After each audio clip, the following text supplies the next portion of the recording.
Good afternoon, all. I'm Jacqueline Matupi with the Tennessee Department of Environment and Conservation, and I'd like to thank you for attending this year's virtual Sustainable Transportation Forum and Expo.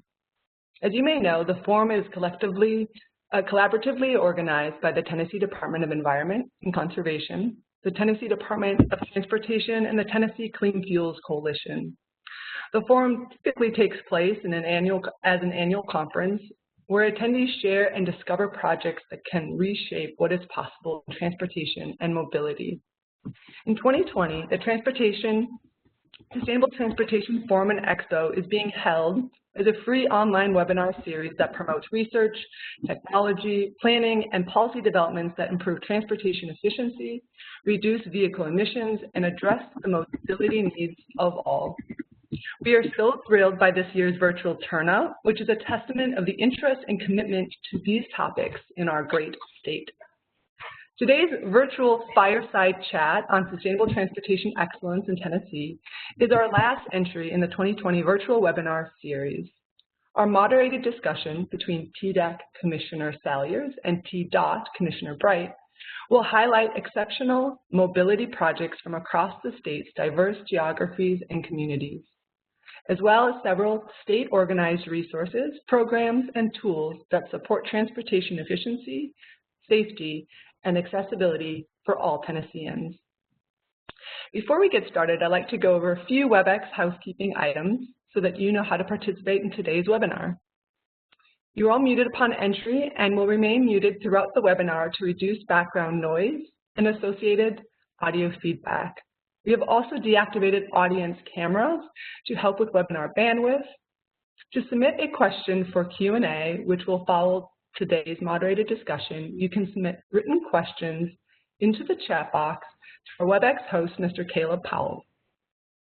You may submit these questions via the chat box at any time during the webinar. Caleb will hold all questions until the Q&A session begins.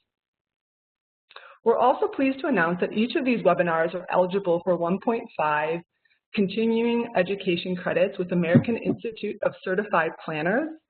The AICP members may track their credits through APA's CM log. If you have any questions, please contact Susan Steffenhagen at tn.gov.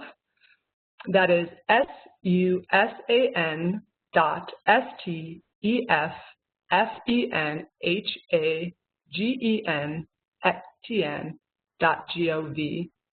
The email and info will also be in the chat box for your convenience. So all right, now that we are oriented to the format of the day, we thought it would be fun and engaging to kick off the conversation with a lightning round of a couple quick poll questions using Mentimeter. For those that haven't used this platform before, it's very easy. It's just a three-step process. Go to menti.com, which is MENTI.com, in a new web browser or window on your phone, and enter the number at the top of the screen. You can answer the first poll question on your computer or mobile device. And that question is, thanks for being a part of today's session. Which Sustainable Transportation Forum and Expo webinars were you able to attend this year? So as noted, this is the last one. The first one was October 6th, the Freight and Transportation and Logistics. October 20th was Rural Transportation and Mobility. November 2nd was Resiliency in Transportation. And today is Sustainable Transportation and Excellence in Tennessee. All right, looks like today is the day that we got the highest attendance. Looks like we've had great attendance across the board. All right, moving on. The next question is, where are you joining us from? Your office building, a home office, outside, on the go, or other?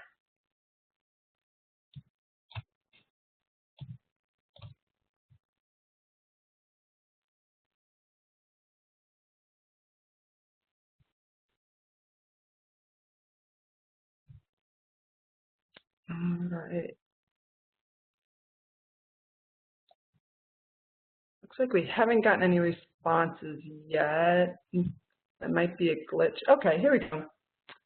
Home office looks like to be the reigning the reigning champion there, followed by office buildings. Got a couple folks outside, and then a few other.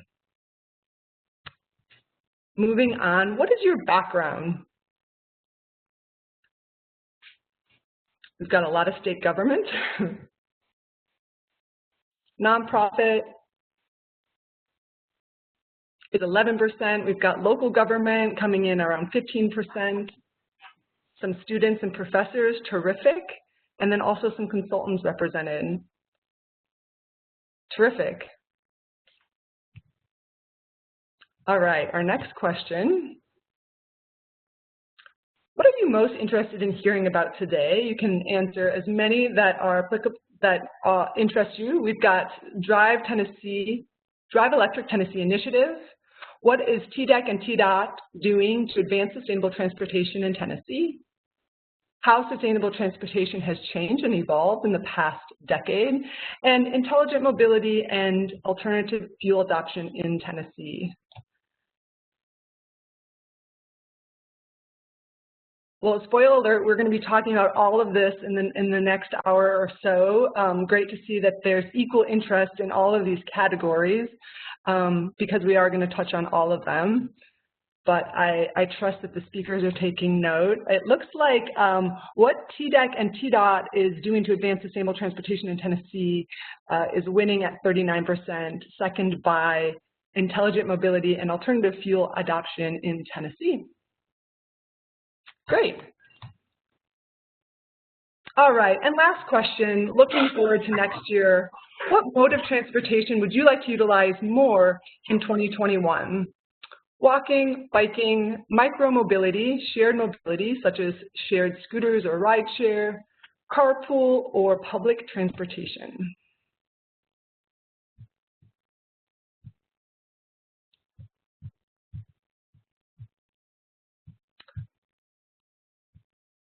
Great, it looks like we got a lot of people wanting to take public transportation. Second by walking, I try to walk every day after lunch. And then biking. Not so much carpooling, and then micromobility still has a ways to go to be a popular choice. All right, well thank you for participating. It's a great backdrop to start our conversation for today. So now, without further ado, I am pleased to introduce both our speakers and our moderators today. They're each here today for their notable contributions and leadership to our community and the public sector. Because their actions speak louder than words, I'm providing a abridged version of their bios today to yield the most time possible for discussion. As noted, our esteemed speakers include TDOT Commissioner Clay Bright. With a career dedicated to construction and project delivery, Commissioner Bright is eager to build on TDOT's growing accelerated delivery program and innovative approaches to congestion and traffic management. Commissioner Bright has also made it his mission to better serve the rural areas of Tennessee. Safety and educational advances continue to be a top priority under Commissioner Bright's leadership, with a strong focus on TDOT's frontline employees. Prior to state service, Commissioner Bright spent 36 years working for Brasfield and Gorey. Under his leadership, his national team completed over $3 billion in construction and grew to employ over 200 people. And TDOT Commissioner David Salyers. Prior to 2019, Commissioner Salyers led the West Tennessee River Basin Authority. Under his leadership, the agency successfully built partnerships with state departments, federal agencies, nonprofits, local chambers of commerce, business, private landowners, and agricultural producers. Commissioner Salyers has worked for 11 years in the private sector as an engineer and still maintains his registrations as a professional engineer, geologist, and certified hydraulic professional. Above all, Commissioner Salyers understands the importance and value of relationships with the TDEC's mission to meet our collective goals. Our moderators today include TDOT Deputy Commissioner Elliott. Deputy Commissioner Elliott, in April of this year, was named Deputy Commissioner and the Chief of Environment and Planning Bureau with TDOT.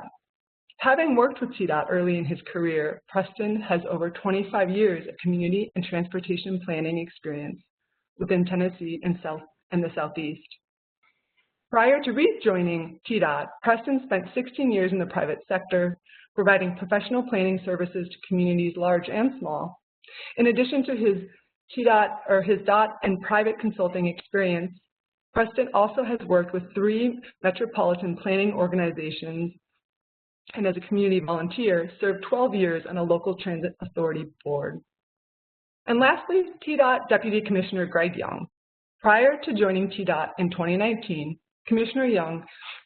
Deputy Commissioner Young came with 18 years of experience in practicing environmental law in Tennessee. With a wide range of expertise, his practice included environmental permitting, rulemaking, compliance, and enforcement cases. Deputy Commissioner Young has served as co-chair of the Working Group for Institutional and Legal Framework for Tennessee H2O, Tennessee's statewide initiative for securing the future of water resources. He was also appointed in 2016 to serve as TDEC's Water Reuse Advisory Committee. So gentlemen, the floor is yours. I believe Deputy Commissioner Elliott is going to kick us off with the first question. Okay, please.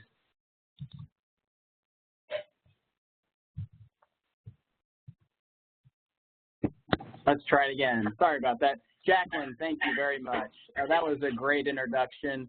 I think you have obviously the best part of this session here today with the interactive questions. I was excited to see the responses we received, which makes me happy to know that we have the right people listening in today. So I'll start us off with the first question, which will go to both commissioners. And the first question, or first person to answer the question will be Commissioner Bright. Commissioner Bright, as you know, both TDOT and TDEC are doing a lot in the area of advancing sustainable transportation in Tennessee. And I was just wondering if you could share some of the few things that we are doing here within the department. All right, thanks very much, Preston. I appreciate y'all letting me share and be a part of this event today. I did find it interesting as far as the people that are interested in public transportation going forward. So I've let all the people know it we go to be ready to be prepared for the onslaught of people that will be using public transportation, specifically in Middle Tennessee. But, and I appreciate, it's a pleasure to be serving alongside and presenting to you today with Commissioner Salyers. But in response to Preston's question, I have 3 things I'd like to cover. The Swipe and Ride program, our CMAQ program, and the Alternative Fuels Corridor designation. On the Swipe and Ride program, it does have to do with public transit that y'all all seem to be interested in, and that Swipe and Ride program provides a transit pass for all state government employees who work in Metro Nashville and in Memphis. We consider this a fringe benefit as working as far as a state employee is concerned. Those employees who live in Middle Tennessee can use this card for the Music City Star commuter train, the WeGo public transit buses, and the RTA Relax and Ride services. And employees that live in Memphis can use this pass to access the Memphis Area Transit Authority and also the downtown trolleys that run in Memphis. Our staff has been working with representatives from the Department of General Services and the Department of Human Resources to develop new ways to enroll new state employees into the Swipe and Ride program. So they have that on the first day on the job, and we hope to be rolling out this change the first part of January 2021. On the CMAQ program, and that stands up, I've learned at TDOT and state government, we have a lot of different acronyms. So CMAQ stands for Congestion Mitigation and Air Quality, which probably everybody on this call knows. But this is a federal grant program housed within TDOT, which provides dedicated funding to improve air quality and reduce traffic congestion. Rideshare activities, transit projects, bicycle and pedestrian facilities and programs, and transportation demand management programs are among some of the eligible project types that meet this sustainable transportation definition.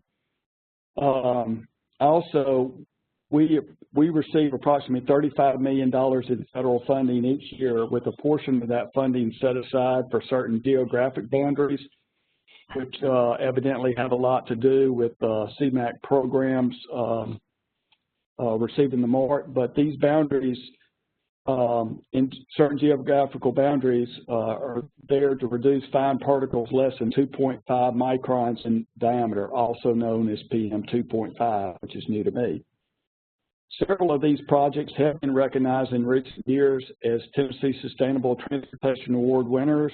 One was Hamilton Springs Transit-Oriented Development in Lebanon, Tennessee, and also the Memphis Area Rideshare Program.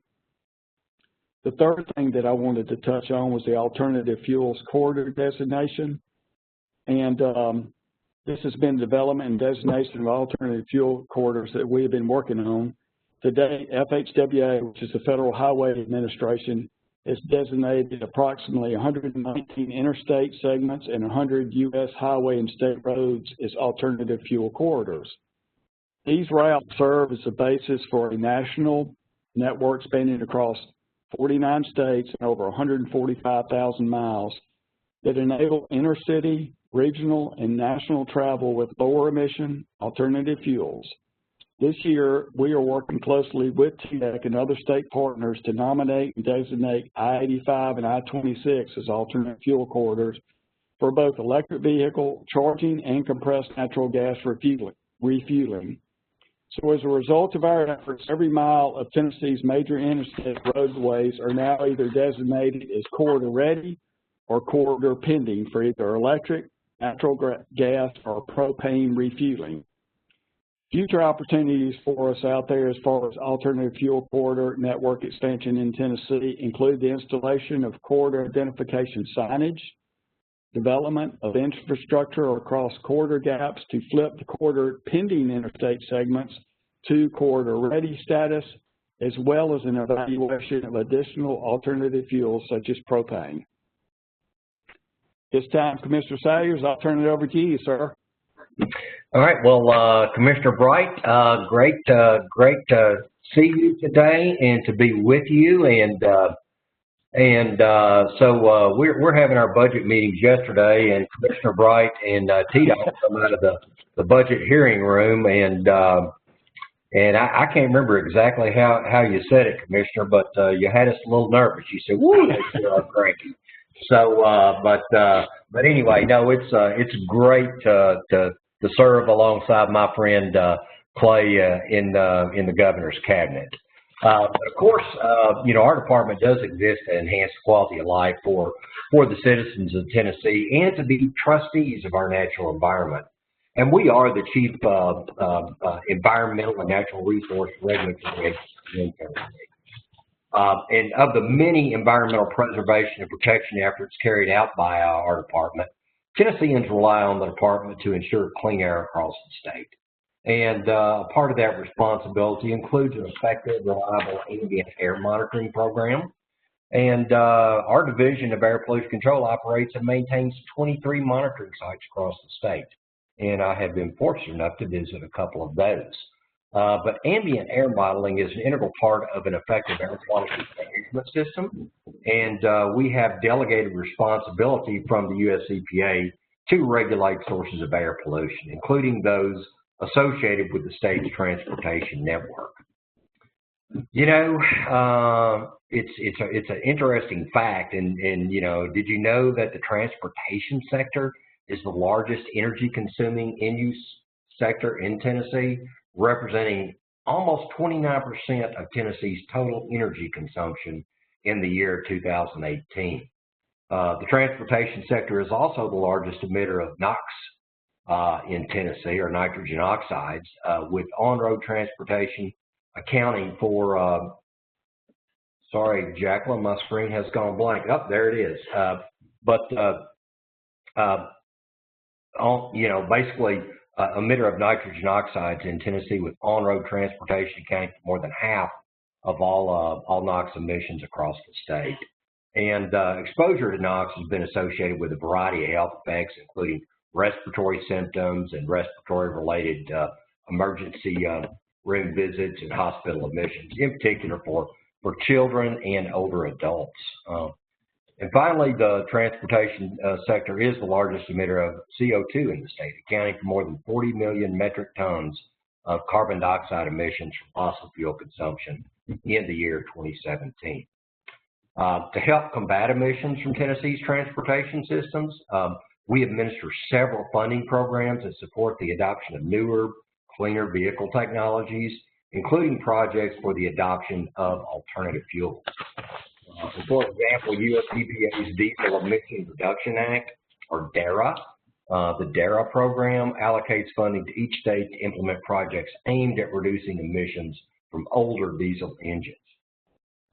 TDEC partners with the East Tennessee Clean Fuels Coalition to administer this funding and to operate the Reduced Diesel Emissions for a Healthy Tennessee rebate program.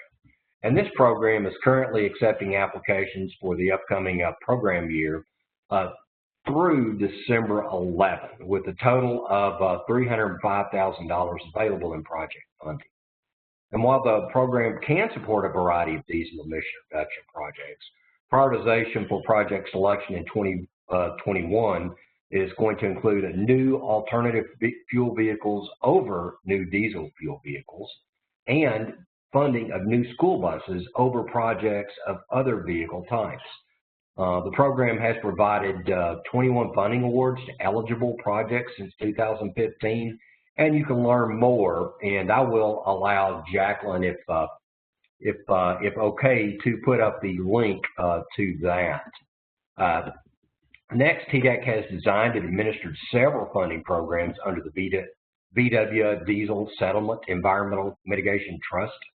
And of the state's approximately $45 million initial EMT allocation, more than $14 million has already been obligated to grantees for the replacement of 145 school buses and transit buses across Tennessee.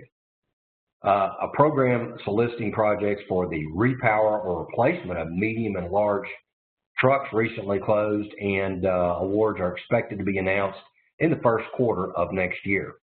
Additional funding rounds for selected vehicle programs may be released in the next few years to spend down the remaining EMT allocation as is necessary. And finally, TDEC plans to release new EMT funding programs in 2021 to support the installation of light-duty electric vehicle charging stations in Tennessee for a variety of use cases, including public and multifamily charging. And I think Jacqueline can probably put up a link there through tn.gov/environment/VW7.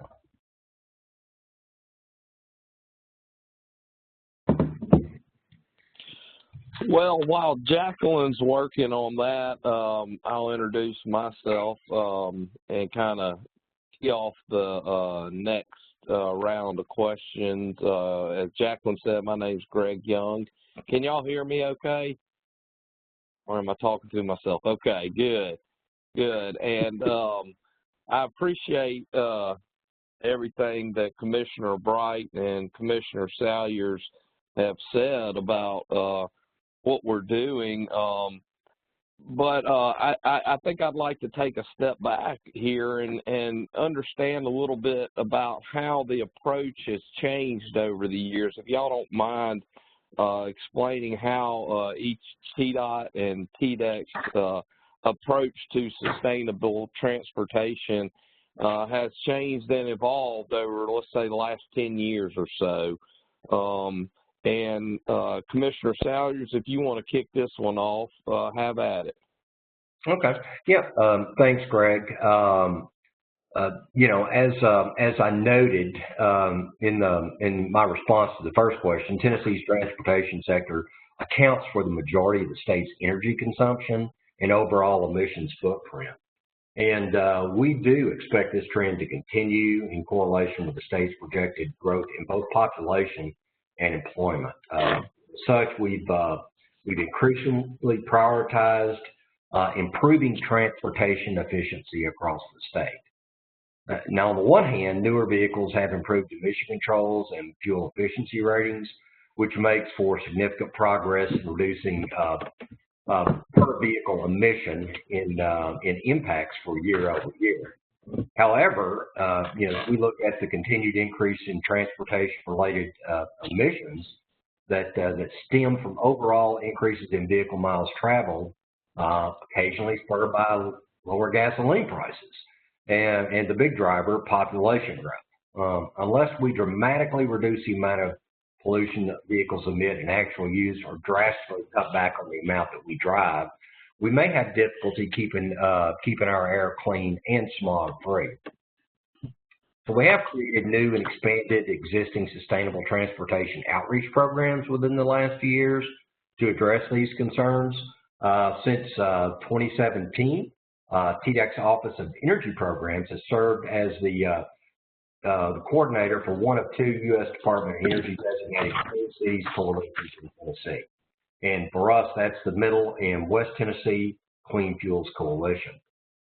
This coalition brings together stakeholders in the public and private sectors to deploy alternative and renewable fuels, idle reduction measures, fuel economy improvements, as well as new transportation technologies as they become available. In particular, the coalition works to connect Tennessee fleet operators with the alternative fuels and advanced vehicle technologies they need to lower emissions, to save on operation costs, and to reduce dependency on gasoline and diesel. In 2019, the coalition's fleet stakeholders avoided consuming 10.7 million gallons of gasoline equivalents, reducing particulate matter emissions by 1,700 pounds and NOx emissions by 428,000 pounds. So but our Office of Energy program does a great job with that. And they also manage several other transportation-focused programs and outreach campaigns. The office seeks to reduce energy costs within the transportation sector, increase energy efficiency of the transportation sector, and enhance resiliency and emergency preparedness through diversification of available fuels, and promote economic growth with improved environmental quality. An example of this is the Sustainable Transportation Forum itself. This forum started as a small one-day event in Memphis, focused on sustainable transportation excellence in Tennessee. Since then, the forum has visited all four of Tennessee's largest cities. With each year, we've seen growth in both the number of attendees and in the depth and breadth of content we've been able to incorporate. Last year was my first event to attend, and I was very impressed. I left inspired. The event has also expanded to include a poster session and a vehicle and equipment expo.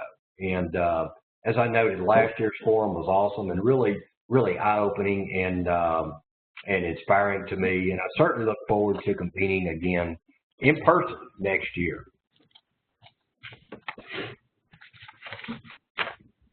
You want me to pick it up, Greg? That's all you, Commissioner Bright. Hey, Greg, I think one of those ducks is trying to attack you in the back. You need to be careful. I knew I could rely on some commentary from you. Yeah, absolutely. I'm here for you. So thinking about that question about how our approach to sustainable transportation, and we answered that a little bit in the previous question as far as how we're supporting alternative fuels, providing the infrastructure there, the CMAT program, pushing public transportation. I think all that has to do with it. I'm going to talk a little bit more in the session about innovation and how we are working with a group across Tennessee to be ready for the technology and innovation that's coming out there. So I don't want to be redundant there. You know, we've come to find out during AWS and how our people come and go out of TDOT itself, and we have 800 people downtown. But a lot of our people come to work at 6 and 6:30 in the morning. So transportation, did I go out? Hold on.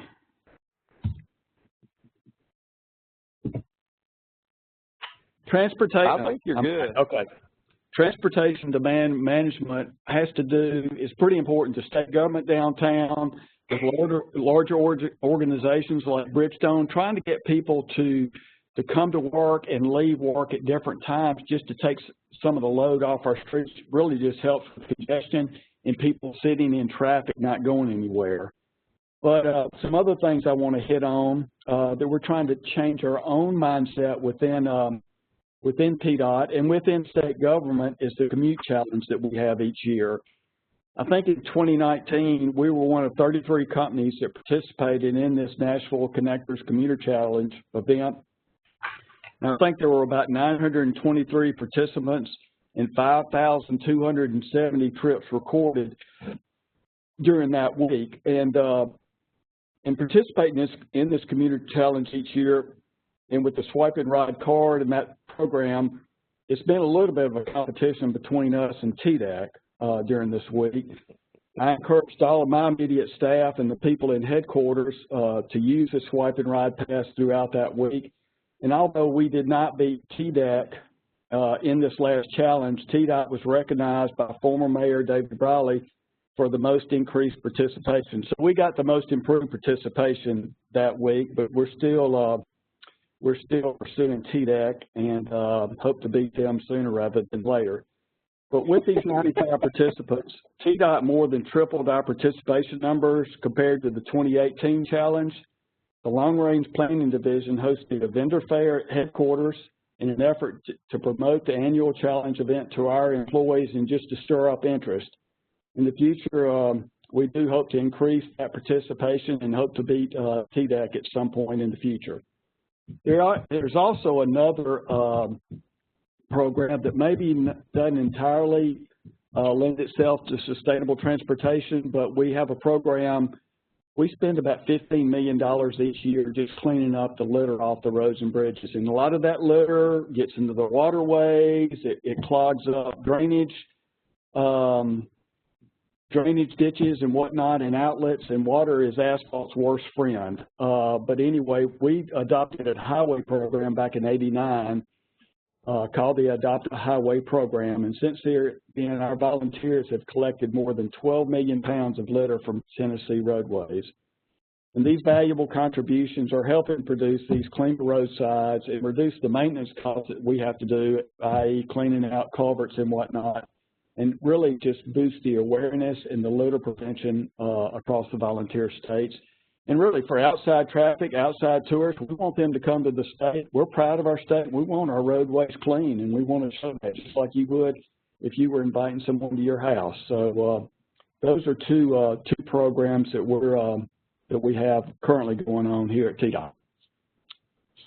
Well, thank you, Commissioner Bright. And before I kick this back to Commissioner Elliott, I will note that second best is still good, but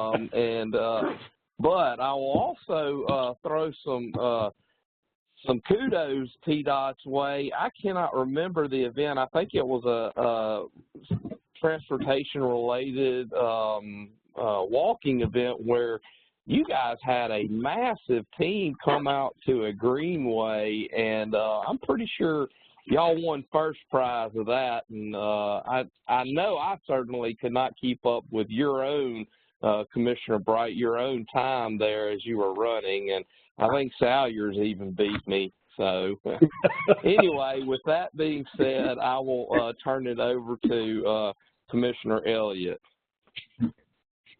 Thank you. So I'm going to change the discussion a little bit on the topic here and ask some question about how can we ensure that all Tennesseans benefit from sustainable transportation solutions. And I think, I'm aware, and you all are as well, that a lot of our programs are very intentional and are mindful of making sure that we are looking at how we look at equity and how we benefit Tennesseans in all that we do. But specifically talking about it from the standpoint of sustainable transportation solutions. Commissioner Bright, I'll start out with you on this question. All right. Well, thank you, Preston. And of course, equity is a big conversation we're having, making sure that all people within the state of Tennessee feel like they're getting equitably not awarded, but I mean, everybody's receiving equitable treatment, I guess is the word I'm looking for. And the one thing I want to talk about is funding and equity, and within that, the different grants and programs that we have, trying to distribute that across the state of Tennessee and looking at it somewhat as far as a return from a business perspective. What's the return on investment? What's the highest and best use to spread this? And a lot of times you have to look at tangibles and intangibles when you're analyzing some of those grants. So we oversee several grant programs, and one of those is the Multimodal Access Grant, also the Transportation Alternative Program that we call TAP grants, and then I had mentioned the previous CMAQ grant that we do. We certainly try to be good stewards of our federal funding by providing communities across the state with these opportunities for funding in a very equitable way. And all these grant programs are competitive. On the Multimodal Access Grant, this is a state-funded, these are for state-funded projects that support the needs of pedestrians, bicyclists, and transit users through an infrastructure projects that address existing gaps along state routes. With half the trips in the U.S. being 3 miles or less, good walking, bikes, and transit facilities, and that's what everybody on the Mentee survey corresponded to as far as supporting, they're essential to the continued growth and success of our towns and cities. These multimodal access grants are state funded as far as a 95 state match with a 5% local match, and the projects are not to exceed basically $950,000. The other grant that I mentioned out there was the TAP grant, and these grants have been providing funds to local governments since 1991. And more than $317 million has been distributed towards 267 different communities across the state, building sidewalks, bike paths, pedestrian trails, and the primary purpose is to improve the access and provide better quality of life for the Tennesseans. All local government agencies, including those within the MPO, TPO, are eligible to apply and compete for funding.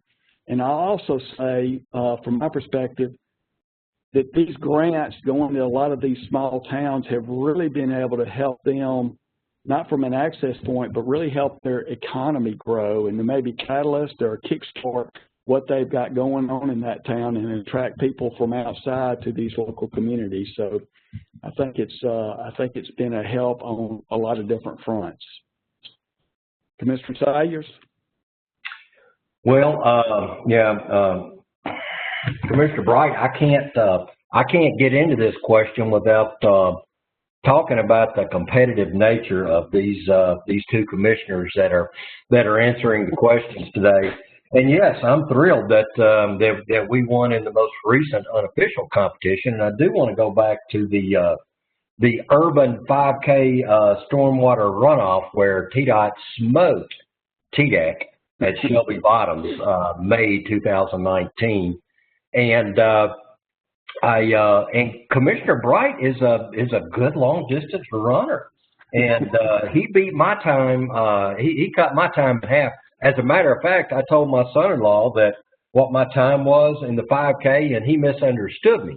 He said that's a really good time for a 10K, and so I've been working on that. But I truly look forward to the challenge of coming back together, and I'm going to see if we can't recruit some long-distance runners on Team TDEC for next year, Commissioner Bright. So, but in all seriousness, rural communities and economic development are certainly a big part of the governor's top priorities. And as Commissioner Bright pointed out, many of them just aren't enjoying the same economic growth that our metropolitan areas are seeing. And with 37 of our counties ranking in the bottom 25% of the nation in terms of poverty, average income, and unemployment, that's notable. So our goal is to work alongside local leaders to spur economic growth and increase opportunities for success, and to ensure that all Tennesseans are efficiently and effectively served by their government. We continually strive to improve our service to rural Tennesseans by addressing barriers that are unique in those communities.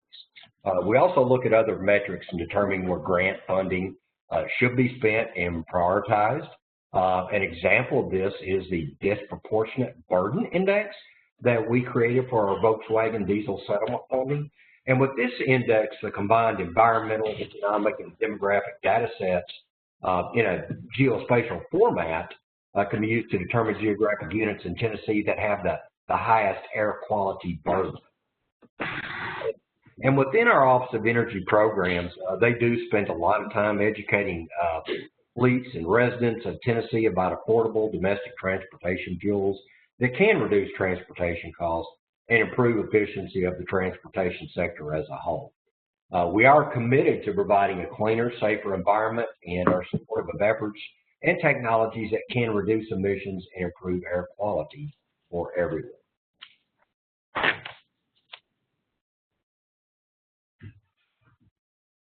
And I'll toss it back to, I think Greg is going to pick up on the next question. Yes, sir, Commissioner. Before I do that, I do want to take a quick pause and see if Caleb or Jacqueline have any input from the audience that we need to try to answer. I think there's a space here. If not, yell at me and I'll move on. Hey, Greg. Yeah, I'm checking the chat box right now, and I just sent a message to everyone to let them know that if they do have any questions, that they can send those in the chat box. I'm not seeing any as of right now, so we can keep going. Thanks, Caleb. Appreciate that. And folks in the audience, if you do have questions, like Caleb said, we certainly welcome those. And I would enjoy putting Commissioner Salyers on the hot seat, you know, so ask the hard questions, right? No, I'm just kidding, Commissioner. But I hope one thing that comes through to our audience here is what you see as a very collegial and partnering type relationship between TDEC and TDOT. I think that's something that this governor has done a very good job of ensuring that, especially at the cabinet level, that and an expectation that Tennessee agencies find ways to partner. And I know both TDOT and TDEC are partnering on several number of projects that involve projects to drive intelligent mobility and alternative fuel adoption and things like that here in Tennessee. And I guess a question that I would pose to both commissioners would be, what can we gain from each of your departments bringing their respective strengths and capabilities to the table here? And Commissioner Salyers, if you want to kick that one off. Appreciate it. Sure. And Greg, I would like to follow up on something that you noted there. We do, and while I'll never be able to beat Commissioner Bright in the 5K, I aspire to, and I will bring that competitive spirit along with me. But what I will say, and the way that we look at it within TDEC is we look at it as Team TDEC, but one Tennessee. And I think Commissioner Bright and I both share that. I mean, while we're different departments with different missions, we are, putting Tennessee first from the perspective of both of our departments. So we certainly do work hand in hand with our friends at TDOT to promote and educate Tennessee citizens about alternative fuel, advanced vehicle technologies, and sustainable transportation options. An example of this is the work we did, remote funding opportunities like TDOT CMAQ. And as Clay noted earlier, we're getting pretty good at acronyms, but Congestion Mitigation Air Quality Initiative or Program, so that our stakeholders can pursue funding to support projects that will reduce transportation-related emissions. Another example of this is our coordinated work to co-host the Sustainable Transportation Forum for 6 consecutive years. And through this, we continue to recognize and shed light on outstanding initiatives happening within and across our state to improve the efficiency, accessibility, affordability, and sustainability of transportation systems. By generating awareness and creating a platform to share best practices and lessons learned, we continue to celebrate new achievements and opportunities in sustainable transportation. Particularly in how such projects and ideas can be implemented and replicated across Tennessee to serve the public good. So I think each of our departments bring different strengths and resources to the table.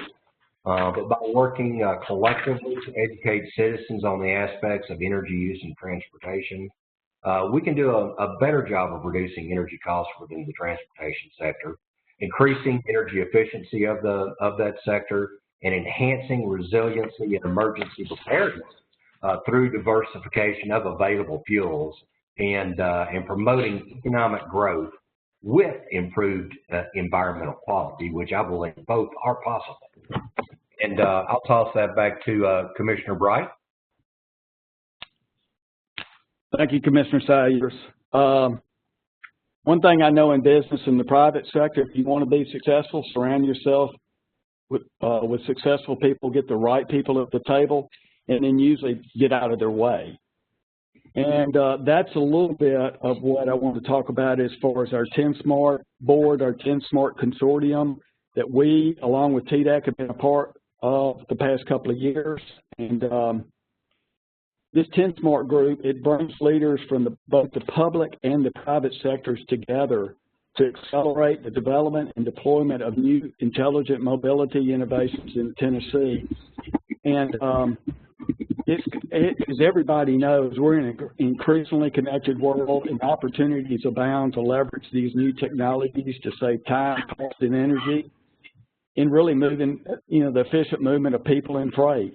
This 10 Smart group serves as a very collaborative forum for key stakeholders, and they represent people from the automotive side, the trucking industries, municipalities, universities, research institutions, to address these intelligent mobility opportunities that we have out there. In 2020, the 10 Smart was awarded a grant from Launch Tennessee and the Tennessee Department of Economic Development to create a mentor network in the intelligent mobility sector. This program is called the Automotive and Mobility Mentor Network, will help develop a culture of innovation in Tennessee by providing support for the entrepreneurs who are bringing new technology and solutions to the market. Before I talk about two specific projects that we have going on, I will tell you, when you're sitting at a table where you have scientists and researchers from Oak Ridge National Lab that has one of the top, or if not the top supercomputer in the world, you have guys from Tullahoma, the Air Force Base, you have UT, you have Vanderbilt, you have city municipalities represented, you have private industries and I'm going to leave some out, so I apologize if I leave you out and you're on this call, but you've got people like Denso, you've got Bridgestone, you've got the automotive groups like Nissan that are out at the table, carrying all those people and what they're thinking about long term and what they've got going on and how we at TDOT can be ready for what they're bringing to the table. It's extremely exciting for me. It's way above my skill set when these guys get talking, again, getting out of their way. So one of the exciting projects that I did want to mention that we've been working on is related to the I-24 Smart Corridor. And I could spend 30 minutes at least talking about that and what all it means. And it's a response to the innovation and technology that's out there and that's coming. And a lot of times we use the phrase, we will never pave our way out of congestion. So continuing to widen our interstates is just not financially feasible, especially with right-of-way getting more expensive. And as Commissioner Salyers knows, environmental issues and all that, some of our road expansion projects continue to get harder and harder and more expensive. So we're looking at more ways where we can use this technology that's out there to better manage our congestion, just really to be more efficient and getting more throughput and better flow on our roadways. The I-24 Smart Corridor project in Middle Tennessee is really the first of its kind for TDOT, for sure, and among the first of its kind in the entire nation. There's one other one that's in Southern California that's a lot smaller, but this corridor is going to be all the way from Murfreesboro to Nashville. And the data that we're going to get out of there, some of the cameras, the technology that we're using and what we're going to learn from there, how private industry is going to be able to use it, how the automotive industry with connected vehicles is going to be using it is going to be unbelievable to us. So, and I think we're going to be at the forefront across the nation. But what we're looking for in this project is to increase travel time reliability, increase mobility of all modes, reduce the concentration of crashes that helps the flow of traffic through there, and develop agency coordination. And a lot of that coordination, besides the different groups, it has to do with the different cities where all the traffic goes through, whether it's Smyrna, Murfreesboro, Antioch, Nashville. All of that coordination takes a lot of different groups working together. The other project that I want to mention quickly is the I-40 deployment plan. TDOT, as lead agency, was awarded a federal grant in 2019 to develop an alternative fuels plan for the I-40 corridor across Arkansas, Tennessee, North Carolina, primarily focusing on electric vehicles and vehicles powered by compressed natural gas.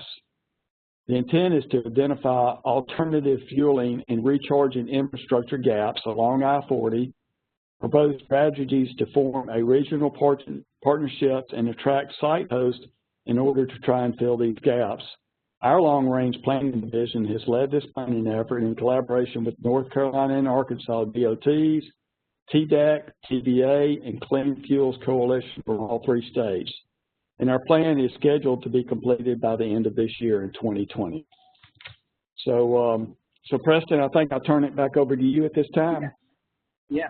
Thank you, Commissioner. And on that note, on the I-40 deployment plan for alternative fuels, I just heard on a call today from the Federal Highway Administration that nationally they're going to share this on their website, that study effort, as a model for other states to look at. So great work, a collaboration with TDOT and TDEC for sure, and a bunch of other partners as well. Which kind of leads me to this next question. One initiative in our state that's gaining a lot of momentum right now is the Drive Electric Tennessee. This is a multi-stakeholder consortium which includes representatives from TDOT and TDEC, as well as local governments, utility sector, academia, vehicle manufacturers, and advocacy groups, which have worked together to develop a roadmap and a shared vision for electric transportation in Tennessee.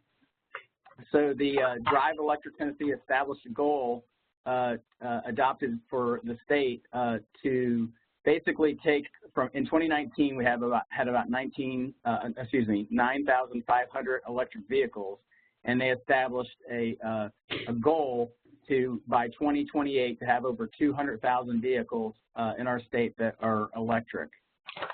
So with that in mind, would like to know what TDOT and TDEC are bringing to the table as it relates to the Drive Electric Tennessee and its goals, and what has been accomplished so far. So, Commissioner, if I could, Bright, if I could start you out on this question, it'd be great. All right, thanks so much, Preston. I'll take it and then turn it over to Commissioner Salyers.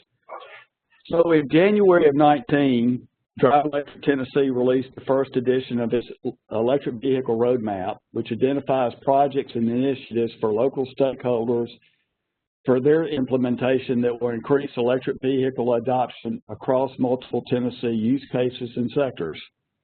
So I believe it was in early part of this year, which seems a long time ago, 3 DET Opportunity Area Committees were formed to begin this work on the development and completion of projects identified within the DET electric vehicle roadmap. And some of these had to do with awareness, policy and programs, and charging infrastructure availability. And some of the projects that are specific that are included here is one is the launch of the Alternative Fuels Demonstration Library. Another one was the development of several programs and policy guidance documents, including a workplace electric vehicle charging best practices document.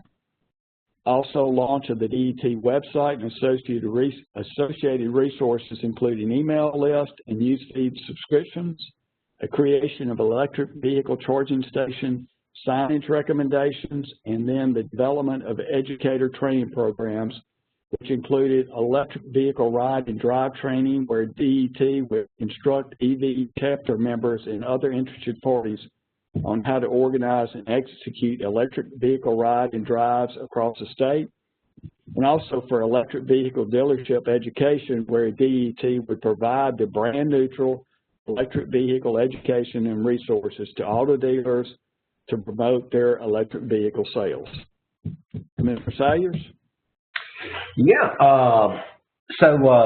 Thanks, Commissioner Bright, and certainly, you know, our vision at TDEC is for Tennessee to become a leader in the electric transportation space. EVs have the potential to make our transportation systems both more efficient and more resilient, and we're excited to continue working alongside Drive Electric Tennessee to achieve these benefits in Tennessee. I was at an event in Johnson City earlier this year. I think it was in September, and it was for the most part a virtual event. There were people present, and I was present. I was speaking, and it was a Zoom call. Well, the day before, I got to drive a Tesla and a Chevy Volt, and as I told the audience, Zoom took on a whole new meaning in this pandemic era. Just the torque that these vehicles generate is crazy. But nevertheless, as Commissioner Bright noted, DET published a statewide electric vehicle charging infrastructure needs assessment, which did highlight the condition of Tennessee's publicly available EV charging infrastructure, as well as identifying areas where new infrastructure should be placed to promote EV adoption in Tennessee, and the goal of 200,000 light-duty EVs in Tennessee by the year 2028. Whereas high-demand EV charging stations can attract private investment, retail charging, community charging, for example, the needs assessment found that lower demand EV charging sites, such as corridor charging and rural charging, are not appealing for private investors and may require investment from public institutions or utilities. The needs assessment also concluded that EV charging infrastructure should be prioritized for highway corridors and rural tourism destinations to relieve range anxiety. I think we're going to have to come up with a pill and some soothing music in these new electric vehicles to calm that, and then to connect rural and urban areas. And following the recommendations of the needs assessment, TDEC decided to incorporate the development of a statewide public EV charging network system into our 2020-2024 strategic plan that's submitted to the governor's office. And this network is expected to cover primary interstates and secondary corridors, being select U.S. and state highway routes, and will connect rural and urban areas. And we will seek to supplement existing public EV charging infrastructure to achieve what we call Fast 50. And so some of those the non-proprietary fast charging sites with minimum power levels of 50 kilowatts or higher are going to be located no more than 50 miles apart along a given corridor or route.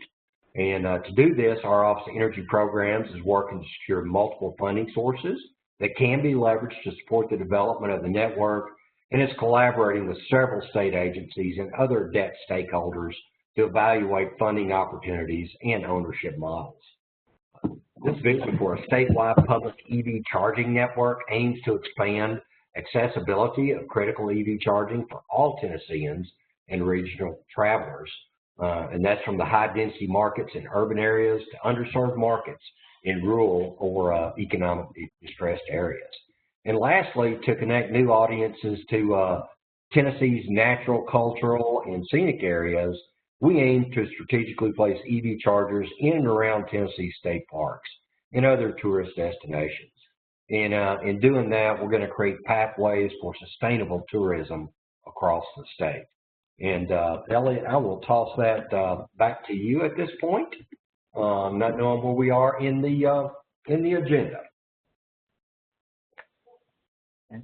Thank you. I think we're, if I'm not mistaken, Greg, you might be picking up here for the audience questions. Sure. Sure. Before we go on, Jacqueline or Caleb, can y'all chime in and let us know whether we've got any audience questions, whether from a timing standpoint we need to keep moving forward, or what y'all want us to do, Caleb and Jacqueline? Yeah, we actually had a couple questions come in, and we've got about 10 minutes before we need to start the awards presentation. So if you guys are ready, I'll read a few of those off. I think what I'd like to start with, I think Commissioner Salyers actually sort of hit on this a little bit in his response. But this question says, how does TDOT and TDEC intend to promote the expansion of EV charging infrastructure? Does state government foresee a rapid increase in electric vehicles in Tennessee in the future?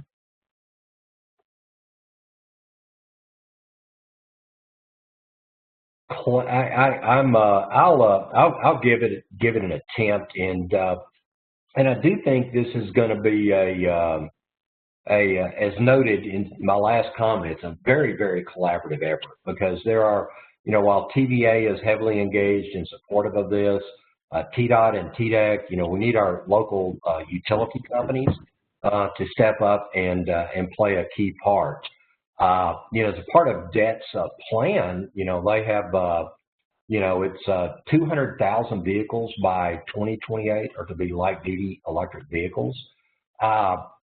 Me personally, I would love to see a little higher goal. Now, I was not able to set on that in the planning session there, but I think with all the things that have happened in the state of Tennessee and are continue to happen with Nissan's manufacture of electric vehicles, VW stepping up in Chattanooga, I believe that's going to be a critical place for their electric vehicle manufacturing for international distribution going forward. And then the recent announcement from GM that they will be converting a part of their plant down in Spring Hill to manufacturing an electric SUV. So I'm very excited about where Tennessee is, and I think that we just need to continue to read the tea leaves and capitalize on these opportunities when they're there to make Tennessee a true leader in EV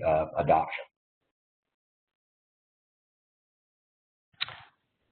Hey, I don't probably have too much to add. I was trying to find out how many total cars are in Tennessee. So obviously, if we've got less than 10,000 electric vehicles on the roadway, the current percentage is pretty low. I've never heard that term, Commissioner Salyers, about the anxiety as far as where you're going to get it. But as common sense tells you, is we get rid of that anxiety, we make it easier for people to charge. The technology comes on, we can charge faster, you can charge at work, you can stop at the filling station and get a quick charge, and then just the vehicles themselves. When they get the longer range, that people can take longer trips and whatnot, it's going to be more dependable and easier for the people to use out there, and manufacturers obviously are coming on. Commissioner Salyers just mentioned all the ones that are here in Tennessee that are going that direction. So it's coming. But if 10,000 EVs are on the road today and they double every year, it's going to take a long time to get to the number of saturation point or whatever term you want to use. But I think we're doing everything we can in state government and working with private industry to be ahead of that curve and to be ready when people make those personal decisions to go from fossil fuels to electric vehicles. Great answers. Appreciate that. And so this sort of goes, I'd say, right next to that question. It says, is state government looking for future procurements of EVs for use as state vehicles? Well, I'll go ahead and jump in on that one more time. So I don't know how many vehicles we have as far as TDOT is concerned, but we have our own motor pool, and we have had that conversation as far as, you know, when do we make the switch? And I think we're not quite there yet for probably just the reasons I just mentioned. If somebody's got to drive to East Tennessee, you know, are they going to be able to, and are they going to be able to charge? So the same reasons I just mentioned, I think that's part of our thinking. And it's some of the cars that we have now, as they age out and we have to retire those, I think we're going to be looking at it. Does it make business sense? Is it the right thing to do for us to switch to electric vehicles from a investment point of view? And as I said, sometimes we have to make decisions on some of the intangibles. Is it the right thing to do as far as taking care of our environment? And I would add to that, and where TDOT does have they have a huge fleet, and the state as a whole, you know, through our fleet that's managed by the Department of General Services. While, you know, I can't speak for them, I do know there are discussions, you know, ongoing about the use of electric vehicles. And I think, you know, when you look at the way that TDEC is set up, maybe I would say similar to TDOT in that, you know, we have a central office and then we have 9 field offices evenly distributed across the state, whereas TDOT has 4 regional offices. I believe that's right, Clay. And but y'all have several you know, facilities in counties. So I think as time goes on, you know, there's a good business case to do that, and you know, we have to make sure that the charging infrastructure is there. And of course, when you're going back to the same place every evening to plug in, that makes it pretty easy. So I think it's out there, and I know that just at least I'll just say in a general sense, the Department of General Services is looking at that, and it's something certainly at TDEC that we're very supportive of.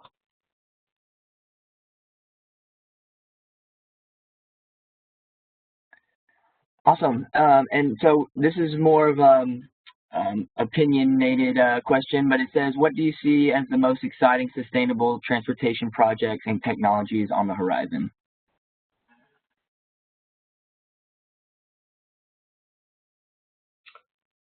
You want me to jump in there, Commissioner Salyers? Yeah, I'm thinking about that one. So there's, all right, while you're thinking, I'll take the lead.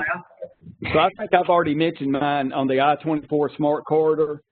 I mean, we're going in a certain segment. I don't know if it's a mile or a mile and a half. We've got these big towers that we're going to be installing, working in conjunction with work over at Vanderbilt. It's got these 4K cameras that are going in, and just getting the data and how the traffic flows moves there. And you know, and as traffic moves and you hit a slow spot, and then all of a sudden everything opens up. Why does that happen? You know, and autonomous vehicles, when they start coming in and they're managing their speed, is that going to help the flow? So that's pretty cool. We've got ramp metering coming in. We got bus rapid transit going through there as far as dedicated lanes. It's going to help move the buses through there. We've got all the signalization along Murfreesboro Pike that's going to be tied together as far as moving traffic. If we've got a bad accident going on I-24, we can move some of that traffic over to Murfreesboro Pike and have it move through there and flow through there well, and that's part of working with all those different cities along that road. I also mentioned ramp metering, and all of the vehicles that are able to be connected, we've got the resources, the infrastructure in there to connect them. We'll have a lot more digital boards that are up there as far as trying to move traffic from one lane to the other, tell them what kind of speeds they need to be going. So again, we keep that flow going through there, and it's not stop, start, but it's an even flow. And, you know, if you go a constant 45 miles an hour versus 60 miles an hour stop and go, you're going to get through there a lot quicker. So that's going to be, I mean, that really is a science experiment for us with a lot of people looking at it. And to me, how we use that technology and what we see there and how we use that in other areas across the state and how private industry uses it, it's, I think it's a science laboratory, but we're going to learn a lot. And I'm excited about that, obviously. Well, Commissioner, I mean, yeah, now you've confused me even more. I mean, that's you sold that one really well, and being a bit of a nerdy engineer, I I'm very excited about that, and I think that is a very, very critical study, and is going to be very, very insightful. So I'm excited about that. But I would sort of go back to saying, from my standpoint, it's really going to be more the statewide, the charging network that's out there. And the reason I really picked that is because just the coordination and the cooperation that's going to be necessary to make that effective is really exciting to me. But you know, every meeting I'm at, you know, I'm hearing you know, really positive feedback and support for that. So I do like that, and I would have to go back to the rapid progression of the battery power for these electric vehicles. I mean, wow.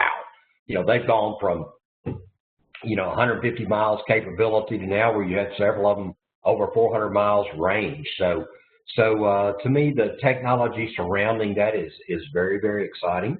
And I think so many more things become practical when you look at the increased range on batteries and even solar use in the home. Whereas before you're just trying to pay your electric bills. Well, now all of a sudden you have the potential to charge your vehicle through renewable energy. So to me, just sort of watching those things come together down the road are very, very exciting. All right, well, thank you. That concludes our Q&A session and terrific discussion. If you haven't noticed, there's a healthy spirit of competition and collaboration between TDEC and TDOT. I hope you make sure to check out the links and resources in the chat messages, particularly the ones that Commissioner Salyers referenced. We could certainly talk a lot longer, but we want to make sure that we have enough time to present our exciting Tennessee Sustainable Transportation Awards. Deputy Commissioner Young, you have the honor to kick off this year's 2020 award announcement.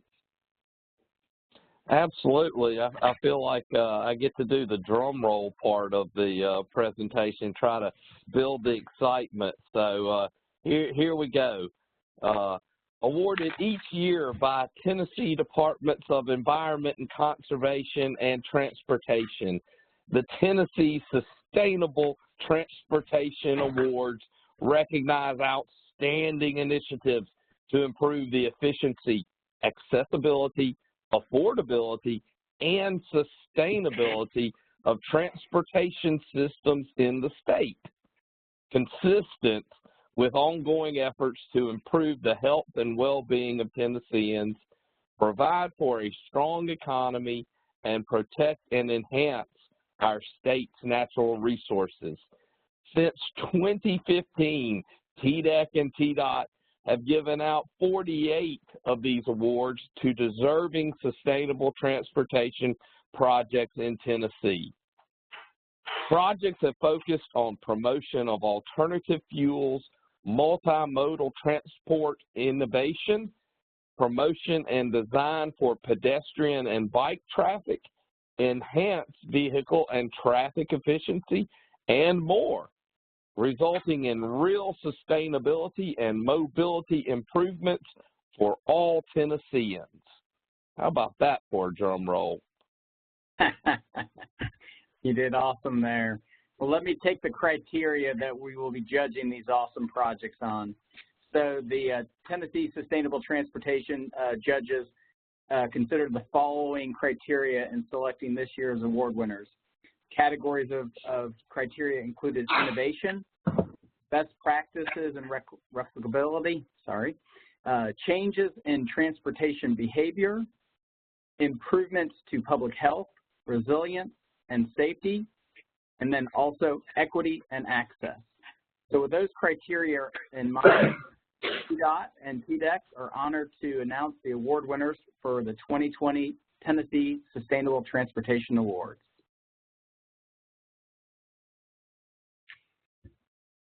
Okay, I think that probably comes back to me and Jacqueline.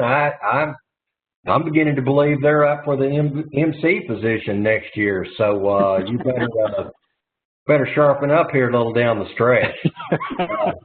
But our first, our first award goes to the Southwest Tennessee Development District, My Ride West Tennessee. My Ride West Tennessee provides safe and reliable door-to-door transportation for older adults who are ambulatory and in need of assistance due to health or safety concerns. Operating out of the Southwest Tennessee Development District's Agency on Aging and Disability, the program strives to improve quality of life for older adults by providing courteous and safe mobility solutions. As of August 2020, My Ride West Tennessee has 42 volunteer drivers participating in the program, providing an essential service that makes mobility equitable and accessible for older Tennesseans in their jurisdiction. So congratulations to Southwest Tennessee Development District, My Ride West Tennessee.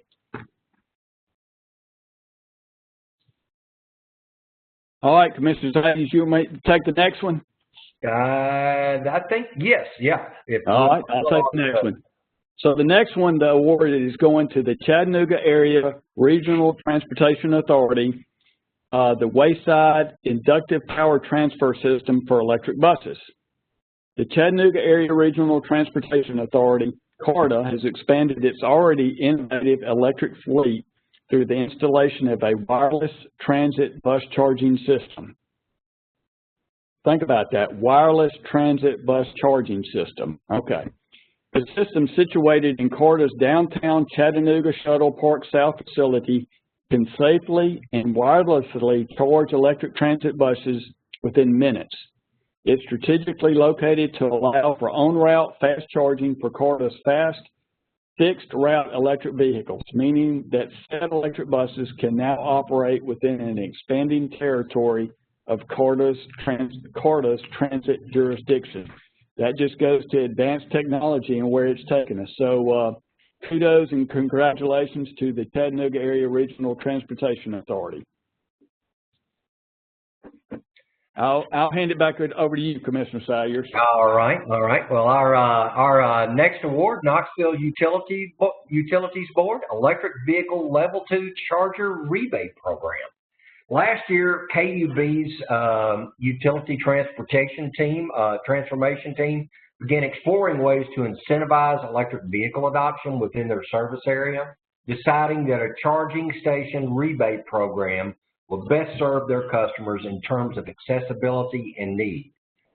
Subsequently, Tennessee's first ever utility charging station rebate program was launched by KUB in August 2019. The rebate covers 100% of electric vehicle charging equipment costs up to $400. By July 2020, the program has already aided approximately 85 customers with the purchase of their Level 2 electric vehicle chargers, amounting to almost $35,000 in contributions from KUB. Congratulations to KUB on the Electric Vehicle Level 2 Charger Rebate Program. You ready to tag team? I'm tagging unless our MCs pull us out of the way, we'll just keep on rolling. I'm going to keep going. These are great awards. They really are. So the next one that I'd like to announce today is the American Natural Gas and Frito-Lay Fayetteville, so renewable natural gas fueling stations. American Natural Gas builds, operates, and maintains natural gas fueling stations across the country and strives to provide 100% domestically sourced renewable natural gas.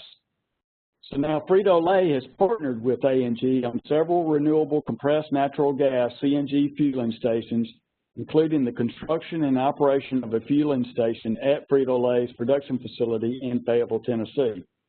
The Fayetteville station that you see there, primarily used by Frito-Lay, is also accessible to the public. By fueling with CNG, Frito-Lay has eliminated more than 17 million metric tons of carbon dioxide since 2017. That seems like a pretty heavy weight right there. But anyway, that's equivalent to the emissions of a passenger vehicle driving over 42 million miles. So That's a large number there. So kudos to American Natural Gas and Frito-Lay working together for this great project that hopefully will be copied by many others. Well, some of those pictures made me a little hungry there, Commissioner, but I'll move on and try to tough it out here for another 5 minutes. But our next award goes to the town of Chapel Hill, the Pedestrian and Bicycle Infrastructure Community Master Plan. The town of Chapel Hill recently completed a community transportation assessment and planning project to connect residential areas with schools, parks, churches, and retail and business properties and accommodate future transportation growth. Now, there's an idea going backwards to how we used to get to all those places. So as a part of this process, the town invested in a walking trail that would anchor a planned master community sidewalk. The town also updated traffic signals to provide protection to bicycle and pedestrian travelers in the area. The town has secured additional funding from TDOT and TDEC to further install pedestrian infrastructure, perform traffic studies, and develop a virtual interactive transportation plan to aid in local stakeholder and investor education. Congratulations to the town of Chapel Hill for the Pedestrian and Bicycle Infrastructure Community Master Plan. All right, Commissioner Salyers, I'm going to take the next one. So the next one on the board is Transit Alliance of Middle Tennessee, Transit Citizens Leadership Academy. The Transit Citizens Leadership Academy is a 6-week educational program developed by the Transit Alliance of Middle Tennessee that brings together both the experience and expertise of local elected officials, academics, entrepreneurs, engineers, planners, federal and state agencies, along with nonprofit organizations for a real deep dive into what it would look like, could look like, what it would cost, and what it would take to improve the region's transportation systems. Lessons for TCLA participants include land use planning and zoning policy, transit-oriented developments, bicycle and pedestrian safety, equitable access, and more. TCLA has trained 19 cohorts and 465 alumni since 2010. So as I talked about getting the right people around the table, that's a very large table there. So thank you and congrats to the Transit Alliance of Middle Tennessee. Congratulations. Thank you. Our next award is Metropolitan Government of Nashville and Davidson County, Departments of Planning and Public Works, in conjunction with KCI Technologies, Inc., on the Arthur Avenue Cycle Track. The Metro Nashville Public Works and Planning Departments recently partnered with KCI Technologies to complete implementation of a cycle track along Arthur Avenue in North Nashville. Along the cycle track, safety improvements and at critical intersections and dedicated space for both cars and bicycles allows each transportation mode to operate efficiently within their own lanes. Reducing vehicle trips through mode shift is of particular importance to this project, given the existing noise and air pollution produced by the nearby interstate. The new bikeway ensures that all community members can navigate the corridor in a safe manner for years to come. So congratulations to Metropolitan Government of Nashville and Davidson County Departments of Planning and Public Works, as well as KCI Technologies on their Arthur Avenue cycle track. All right, last award of the day goes to NetTrans and Alliance Autogas for Elizabethton, Greenville, and Kingsport Autogas programs. So NetTrans is a rural public transit fleet serving 9 counties in East Tennessee who recently partnered with Alliance Autogas to implement alternative fuel programs for their Elizabethton, Greenville, and Kingsport operations. As a result, NetTrans used more than 50,000 gallons of propane autogas last year in their vehicle fleet. Propane is among the lowest total carbon-emitting fuels, reducing emissions by around 30% when compared to gasoline and diesel vehicle operation. Additionally, the greater affordability of propane has allowed NetTrans to save on fuel costs and put more funds toward projects that expand their transit service. Congratulations to NetTrans Alliance Autogas. All right. Well, that concludes our awards announcement. Tremendous congrats to our winners, and a hearty thanks to our commissioners and deputy commissioners today for the insightful discussion. And thanks to you, our audience, that have joined us today in any of our previous STF&E webinar sessions. We appreciate your participation. And thanks finally to our forum organizers from the Tennessee Department of Environment and Conservation, the Tennessee Department of Transportation, and the Tennessee Clean Fuels Coalition. We also have a SurveyMonkey link in the chat box that takes you to a quick 3-question survey regarding today's topics and speakers, and your feedback greatly helps us shape next year's event. So thanks in advance for completing that survey, and that concludes our Sustainable Transportation Forum and Expo for this year. So thank you for attending this session, and we hope you have a wonderful day, and we'll see you next year. Great to be with y'all today. Commissioner, great to be with you. Thank you, sir, and same. Appreciate everybody's time today.